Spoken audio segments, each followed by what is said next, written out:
24. The earth is the Lord's, and the fullness thereof, the world, and they that dwell therein. For he hath founded it upon the seas, and established it upon the floods. Who shall ascend into the hill of the Lord, or who shall stand in his holy place? He that hath clean hands and a pure heart, who hath not lifted up his soul unto vanity, nor sworn deceitfully. He shall receive the blessing from the Lord, and righteousness from the God of his salvation.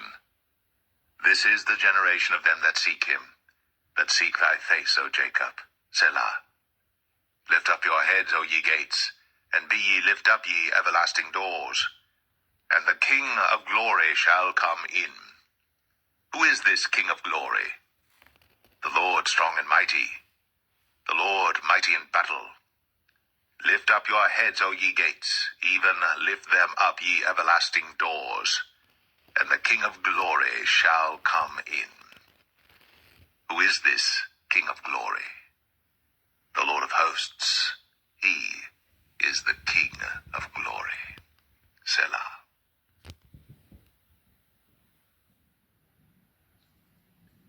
When the Lord thy God, Deuteronomy 8.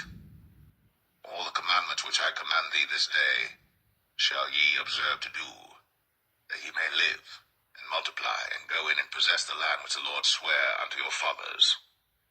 And thou shalt remember all the way which the Lord thy God led thee these 40 years in the wilderness, to humble thee, and to prove thee, to know what was in thine heart, whether thou wouldst keep his commandments or no.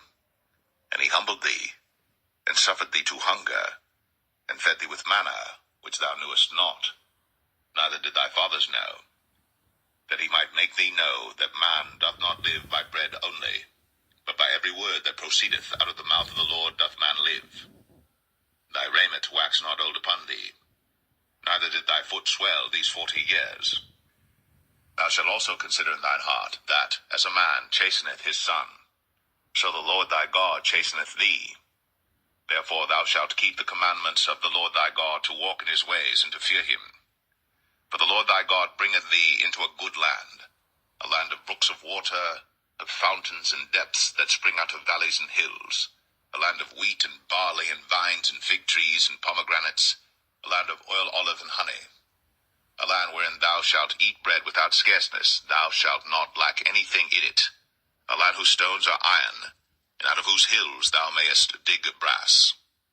When thou hast eaten and art full, then thou shalt bless the Lord thy God for the good land which he hath given thee. Beware that thou forget not the Lord thy God, in not keeping his commandments, and his judgments, and his statutes, which I command thee this day. Lest when thou hast eaten and art full, and hast built goodly houses, and dwelt therein, and when thy herds and thy flocks multiply, and thy silver and thy gold is multiplied, and all that thou hast is multiplied, then thine heart be lifted up, and thou forget the Lord thy God, which brought thee forth out of the land of Egypt from the house of bondage, who led thee through that great and terrible wilderness, wherein were fiery serpents and scorpions, and drought, where there was no water, who brought thee forth water out of the rock of flint, who fed thee in the wilderness with manna, which thy fathers knew not, that he might humble thee, and that he might prove thee to do thee good at thy latter end. And thou say in thine heart, my power and the might of mine hand hath gotten me this wealth. But thou shalt remember the Lord thy God, for it is he that giveth thee power to get wealth, that he may establish his covenant which he sware unto thy fathers, as it is this day. And it shall be, if thou do at all forget the Lord thy God, and walk after other gods, and serve them, and worship them, I testify against you this day, that ye shall surely perish. As the nations which the Lord destroyeth before your face, so shall ye perish, because ye would not be obedient unto the voice of the Lord your God. Which do you prefer? Comment below.